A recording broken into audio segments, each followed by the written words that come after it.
Welcome back to Travel Like an Oching. In today's very short video, I want to share with you some news about a upcoming cruise that I was supposed to take. Earlier, I talked about the many cruises that I'll be taking this year, and one of them was a passage through the Panama Canal, one of my dream cruises. I want to give you a quick update on what's going on. Before we do that, let's get to this.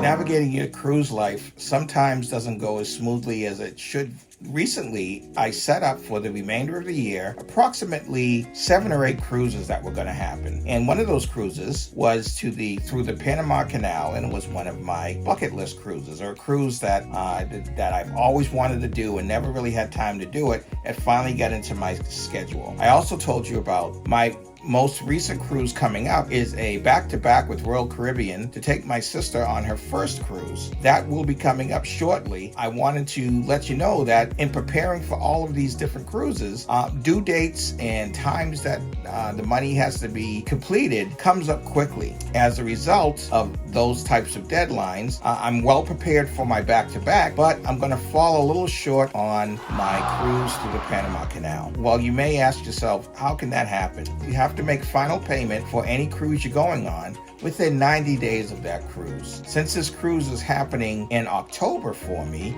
that means by the end of this month being June 2022, I have to have full payment for that cruise in order for me to be prepared to do that. Because the fact that I have a back-to-back coming up shortly, and I'm taking my sister, which I am happy to do, and I can't wait for us to be on that cruise. It cost me a little bit more than I thought it was going to. Not to mention, the economy right now is still kind of iffy, and it is a big cash outlay. Because of that, I'm not going to have enough to complete my cruise through the Panama Canal. What are my options? I have several, and I think the top 3 are the ones that I want to discuss with you. The easiest one is to just simply cancel the cruise. Option 2 is to lift and shift. What that means is you take whatever monies you have in the cruise, contact the cruise company, and simply ask for them to move it to a different date. No harm, no foul. You have all the information already. You want to go on a cruise, you just move it out further to where you want to pay for it, or when you can pay for it. Option 3 is to just do nothing and lose your cash outlay for this cruise. Now, I will tell you up front that the amount of money I have on this cruise to hold it is just $100. In any of these 3 scenarios, it's really not going to be bad what choice I make. Had I been deeper invested in this cruise, then I would have to seriously consider other of the options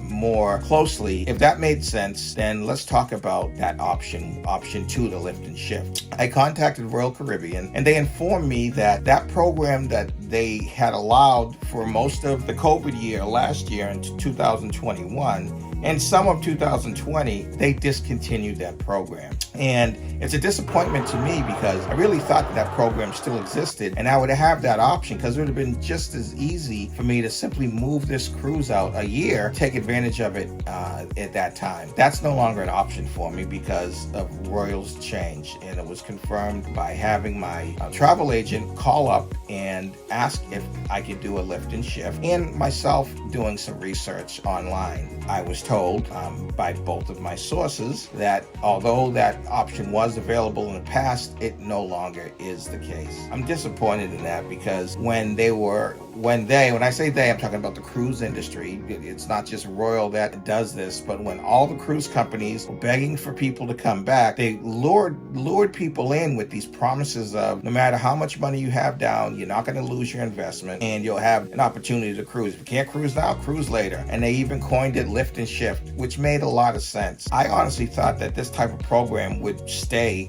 indefinitely, but clearly that was not the case.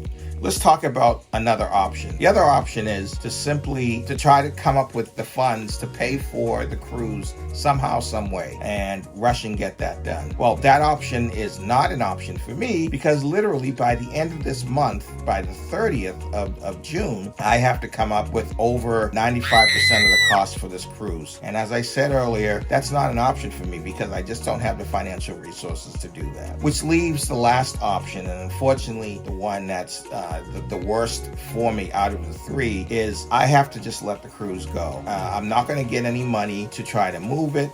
The money's already tied up, and I have to let it expire. The good news of that is it's only $100. So if you think about all the money that I invest over the period of time to do all the cruising I do anyway, $100, it's half of a shore excursion. So although it's disappointing, I'm not too terribly broken up that I'm going to lose $100. That still means I have several other cruises towards the end of the year. The month of December is going to be quite nice for me in terms of the number of cruises I have available, and I have more time to pay for those. It was just unfortunate that this time through the situation was such that I couldn't get final payment. Now, if a miracle happens and I win the lottery, I'm not going to win the lottery. But if I do win the lottery, then I'll be able to pay for this cruise and everything will be all right. So I just wanted to share that with you. So if you're faced with the same type of scenario, just realize that you do have options. It's never just cut and dry. Always go through your options and what makes sense for you and your family. With that, thank you again for watching this video. If you like the content I'm sharing with you, please like and subscribe and ring the bell each time you see any of the videos. You don't have to subscribe multiple times, you just have to subscribe once and turn on the notification so that you'll always know when I'm posting new content. But every single video that I put up, just give me a thumbs up if you like it, and that really helps out a lot. It doesn't cost you anything, as I always tell you, but it does mean a lot in order to get the word out. I really am aggressively trying to grow the channel, and I hope you enjoy the content that I'm bringing you as much as I like providing it for you. With that, until next time. Oh, doesn't this look great? Oh my goodness, that is a live look. This is Aruba. It's a really hot destination right now for people who are looking for an escape, and wouldn't we all want to get away right now? Well, one way to get there is by sea, and cruises are making a comeback with COVID rules being lifted. Channel 11's Jillian Hartman spoke with a local travel agent about the changes. Well, we are at the AAA office in East Liberty, where travel agents have seen a huge uptick in families wanting to book a cruise after getting a green light from the CDC. During the pandemic, cruise ships stopped sailing for a while, and when they slowly came back, there were several COVID outbreaks despite many restrictions in place.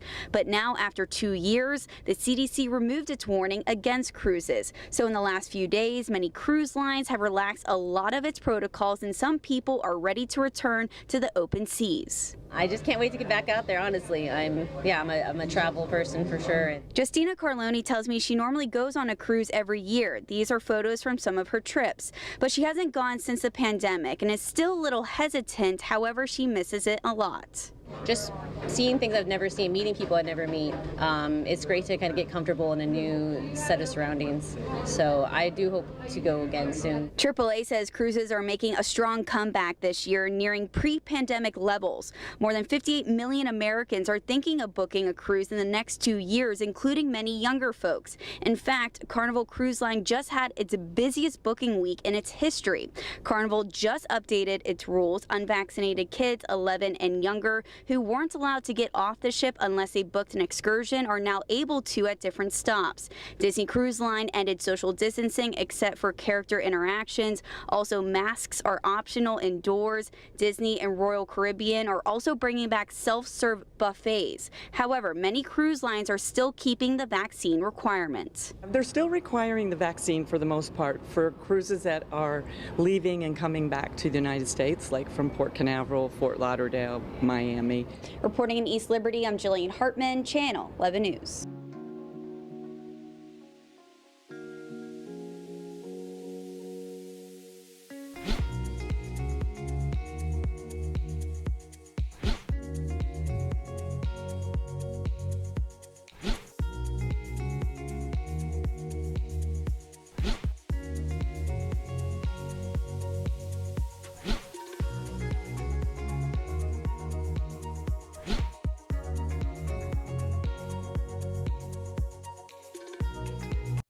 Remember to like and subscribe and click that bell